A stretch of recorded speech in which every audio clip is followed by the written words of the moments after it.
Alright, this is Cold Cases with the Boys. I'm Trent. I'm David. I'm Patrick. And today we're going to be reading a murder mystery and making very false accusations as we go on our way. So today we're reading A Dinner Date with Murder by Harry Stein.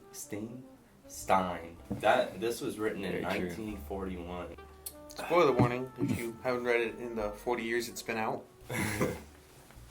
Alright. Chapter 1, pretty good, a spaghetti. It was long past the dinner hour and too early for the after-theater crowd. The two men at the table near the door were the only patrons in Luigi's restaurant. They had eaten and were sitting there drinking wine. They drank very slowly, and it was plain that they were waiting for somebody because they weren't talking much and had the half-bored, half-impatient look of people who have nothing to do but wait. At a table near the back of the room, the waiter, who seemed to be the only one on duty, sat smoking a black twisted cigar and reading a newspaper. One of the men put his wine glass down and lit a cigarette. Even sitting down, he was noticeably shorter than his companion, but he was powerfully built. He had a deep olive complexion and eyes that were black and sparkling. "It looks like your man isn't coming, Dan," he said. "Don't worry about that, Gaddy," Dan said. "He'll turn up. He knows the trail's hot, and he'd rather be a live rat than a dead kidnapper." Gaddy shook his head slowly. "I don't know," he said vaguely. "You say you'll know if it's the same one that phoned. How can you be sure?"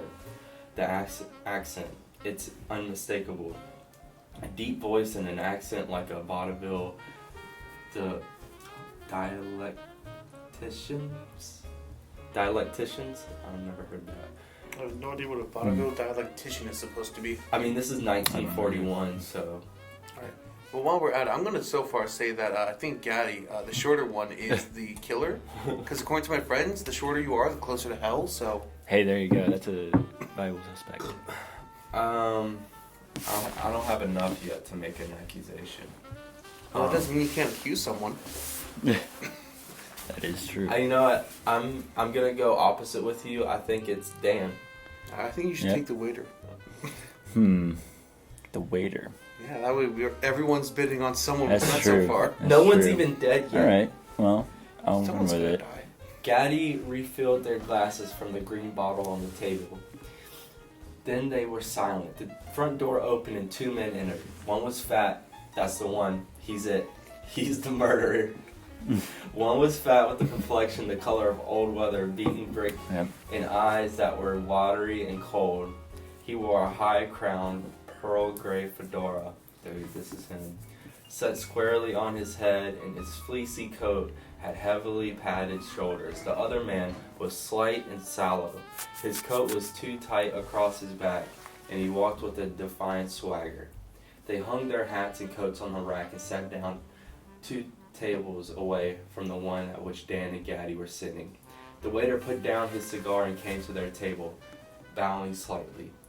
"Spaghetti with a meat sauce," the stout man ordered loudly, "and a bottle of Chianti."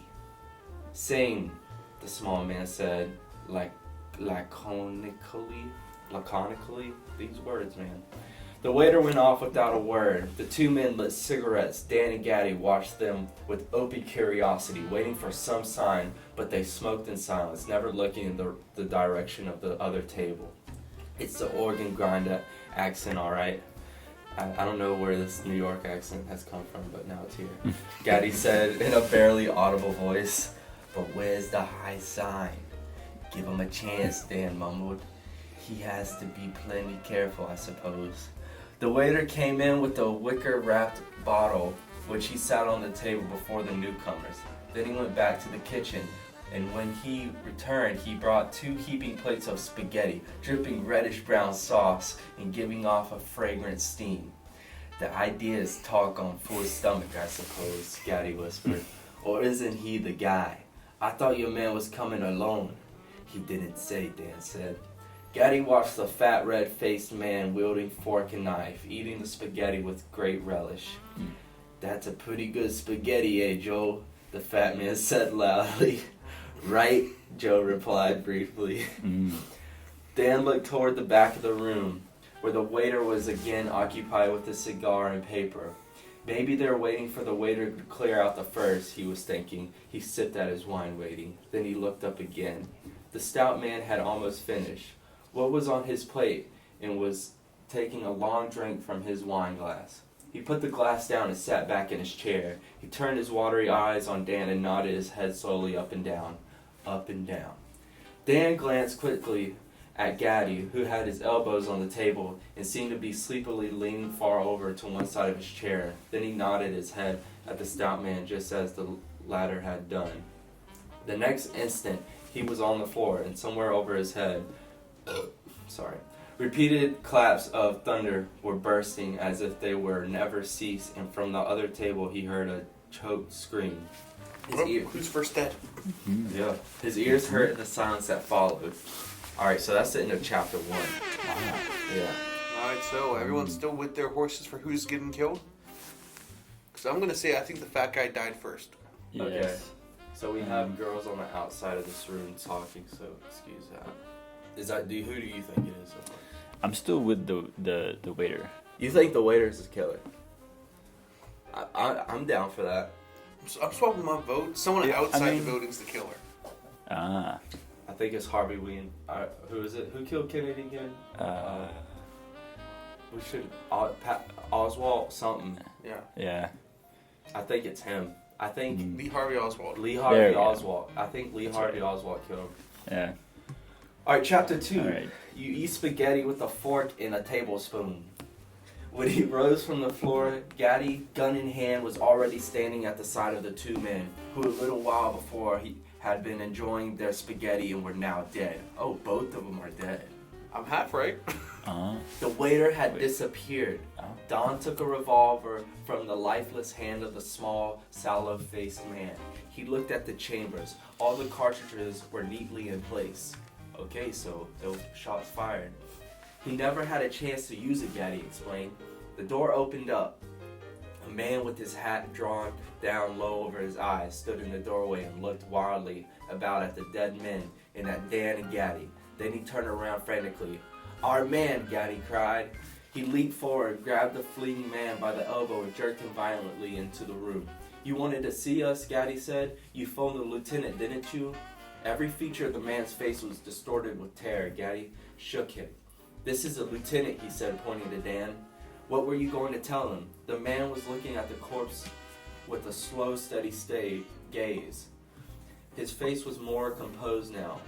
"Sure," he said in a deep, resonant voice. "Hey, a dead now, yes? I now have it to be afraid, yes?" You like the juice, eh? Okay, I don't know what this is. Oh, shoot. So I think I like lapsed for a half second there, but is a dead man currently talking? They are dead now, yes?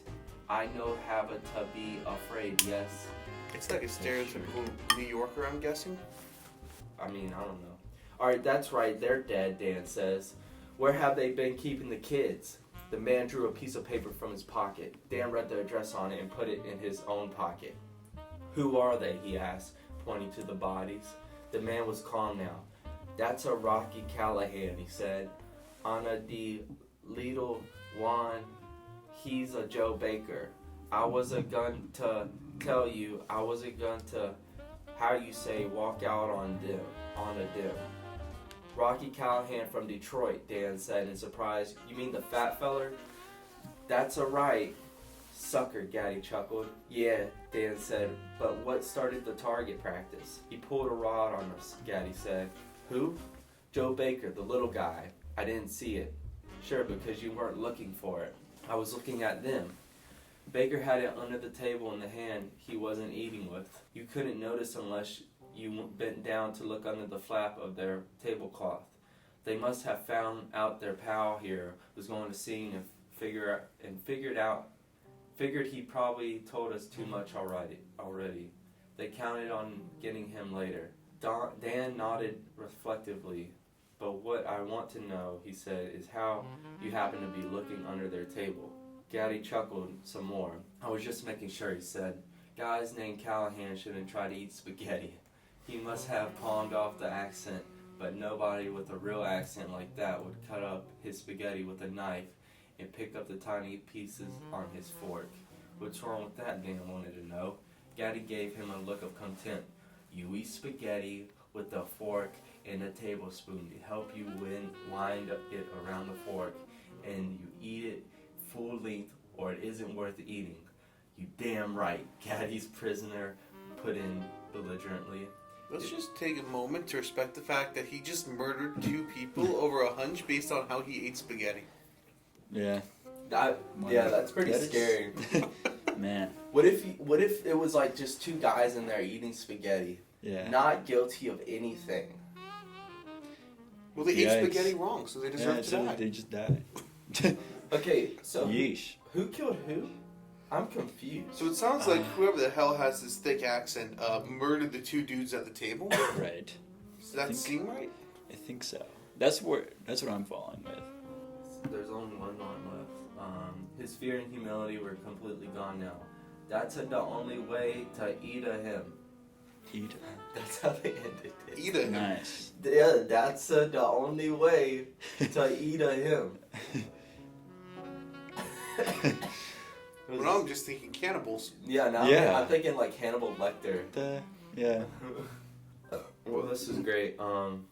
That's the end of the story. So was this dude the waiter? Yeah, Yeah.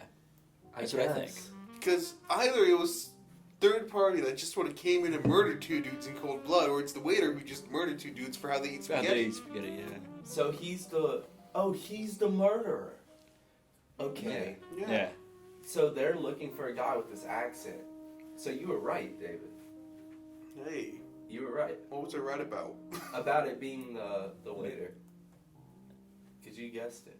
Oh no, I guessed No, it was one I- of the 2 guys, and I I- said I- that he's gonna guess I it's got the waiter. I went with the, Oh, you the guessed. waiter. You guessed Yeah. the waiter. Yeah. Who did I guess? I guessed the fat guy. No, you guessed the other cop, You're right.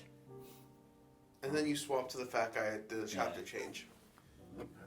I mean, this story kind of sucked. Yeah, I'm sort of disappointed. Yeah. Dang. I was expecting like a full character arc and a redemption plotline. Yeah. Honestly. Well, I guess that's the end of Cold One with the Boys. That is. And what a disappointing first episode it's been. Yes, I know. What a disappointing first and last Wow. episode. Well, at least I guessed it right. Yeah, you won. Congratulations. Congrats. Yeah. Cool. Well, that's it. Hopefully you enjoyed this, and we'll see you later.